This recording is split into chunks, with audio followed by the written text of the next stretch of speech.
Terima kasih Tuan Yang Di-Pertua, rakan-rakan kerajaan, delegasi pembangkang, seterusnya sidang dewan yang dimuliakan. Salam perubatan, salam satu Malaysia, dan selamat bersidang.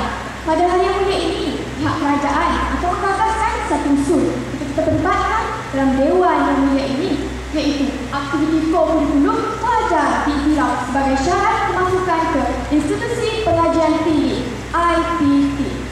Tuan Di-Pertua, pendirian kami di barisan kerajaan, kami bersetuju 100% tanpa bangkangan atas usul kita pada pagi ini, berpegang teguh dengan perintis kami, iaitu aktiviti kurikulum sebagai pelengkap syarat kemasukan ke Institusi Pengajian Tinggi atas rasional, atas kesedaran pengimplementasian yang total melahirkan pelajar yang seimbang. Sebelum melayari bahtera pengujahan, izinkan saya memulakan sesi pendefinisian usul. Secara kontekstualnya, kami katakan aktiviti kurikulum bermaksud kegiatan di luar bilik kerja selain akademik, manakala wajar diiktiraf pula bermaksud memang patut diakui, dan syarat kemasukan bermaksud tuntutan untuk diterima masuk. Akhirnya institusi pengajian tinggi bermaksud ke kolej ataupun ke universiti. Secara keseluruhannya, kami katakan kegiatan luar bilik darjah juga patut diakui sebagai salah satu tuntutan untuk diterima masuk ke kolej ataupun ke institusi pengajian tinggi. Dan Di-Pertua, strategi kami di perwakilan kerajaan, saya selaku Perdana Menteri yang baik hati akan mengemukakan hujah kami yang pertama, iaitu domain kognitif. Manakala Menteri kedua akan mengemukakan dua hujah di bawah kata kunci domain afektif dan domain psikomotor. Duduk Menteri kedua, lalu pula Menteri ketiga yang nampaknya sudah bersedia dengan hujah-hujah penakutkan beliau bagi merangkapkan premis barisan pembangkang. Tidak lupa juga Menteri keempat dan kelima sebagai penyokong dan pendukung barisan kerajaan. Sidang perwakilan sekalian, hujah kami bermula dengan kata kunci kami yang pertama, iaitu domain kognitif. Menurut Falsafah Pendidikan Kebangsaan, pendidikan di Malaysia adalah menyeluruh dan bersepadu bagi mewujudkan insan yang seimbang yang memberatkan domain kognitif selain afektif dan psikomotor.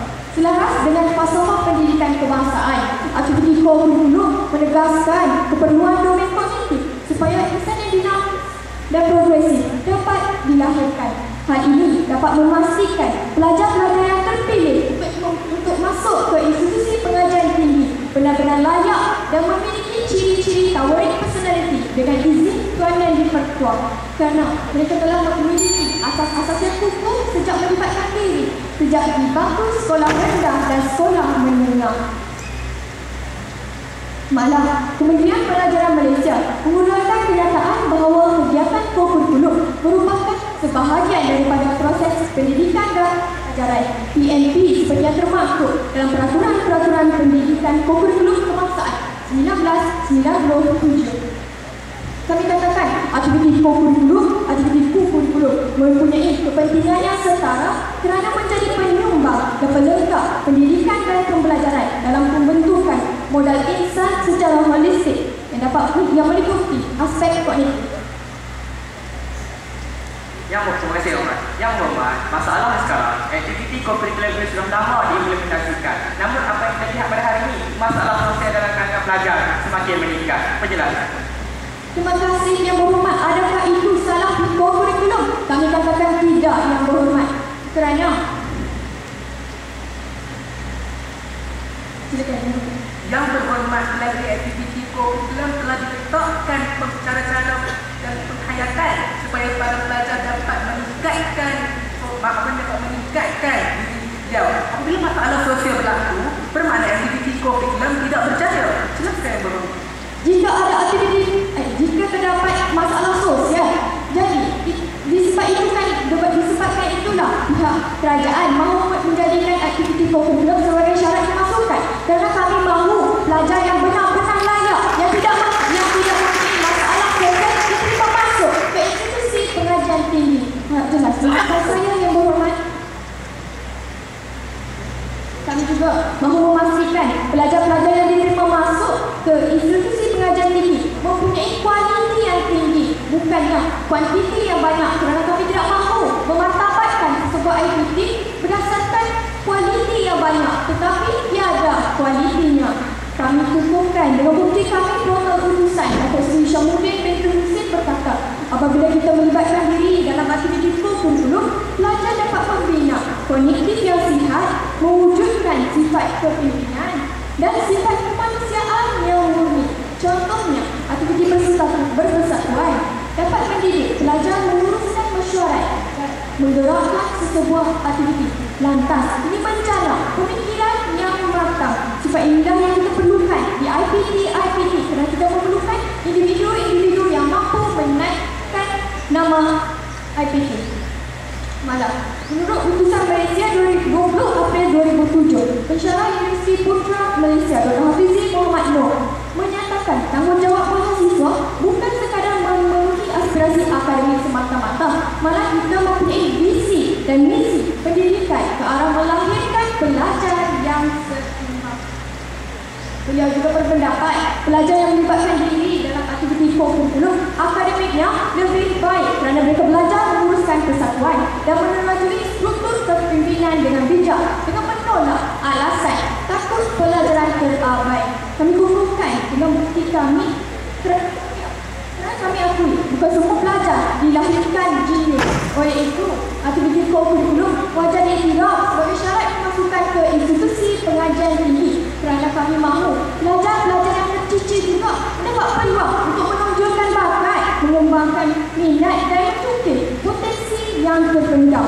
Jadi, setiap individu perlu meningkatkan domain kognitif untuk mendalami bidang-bidang yang dirasakan boleh menyerlahkan potensi diri. Kerana kami katakan diri kita sendiri yang perlu mencari peluang, bukannya peluang datang mencari kita. Menurut Profesor Herbert Richard Bradley dalam bukunya Harvard Rules, dengan izin Tuan Yang di-Pertua, untuk memasuki Universiti Harvard, kelulusan akademik saja tidak memadai jika tidak memiliki kemahiran seni berpidato, syarahan, berdebat dan menyertai pertandingan-pertandingan yang berunsur kognitif. Kita lihat saja, Mak Daud Mak Din telah menjadi pembahas terbaik di institusi pengajian tinggi kerana telah biasa berbahas semasa di peringkat sekolah lagi, yakni di Sekolah Menengah Sains Pokok Senang. Beliau sendiri mengakui pernyataan aktiviti kurikulum meningkatkan keupayaan kognitif, membina pengetahuan yang rasional, membuka minda, mematangkan hujah, selain membentuk keterampilan yang unggul. Kerana ilmu dan kemahiran ini kami katakan tidak terdapat di dalam kelas. Kami katakan bilangan A yang banyak tidak semestinya menunjukkan pelajar itu bijak dari semua segi dan seimbang. Oleh sebab itulah Kementerian Pendidikan Malaysia melakukan transformasi ini kerana tidak mahu pelajar hanya menumpukan perhatian kepada peperiksaan semata-mata, kerana kami tidak mahu mewujudkan insan yang mati sebelah tubuh. Jadi, kami proses kerajaan menggunakan konsep baru, iaitu keperluan akademik didahulukan, kecemerlangan kurikulum diutamakan. Dan kita nampaknya juga saya sebagai perwakilan pertama barisan kerajaan. Terbukti kesahihannya dan tidak dapat disangkal lagi. Kami tetap dengan perkiraan kami bersetuju usul kita berbagi ini 100% tanpa bangkangan, iaitu aktiviti kurikulum wajar dijadikan syarat kemasukan ke institusi pengajian tinggi. Atas nasional, atas kesedaran, pengimplementasian yang total dapat melahirkan pelajar yang seimbang. Dan di-Pertua, pada hari ini saya ingin menggunakan kuasa saya sebagai seorang Perdana Menteri hanya ingin memohon 3/5 Dewan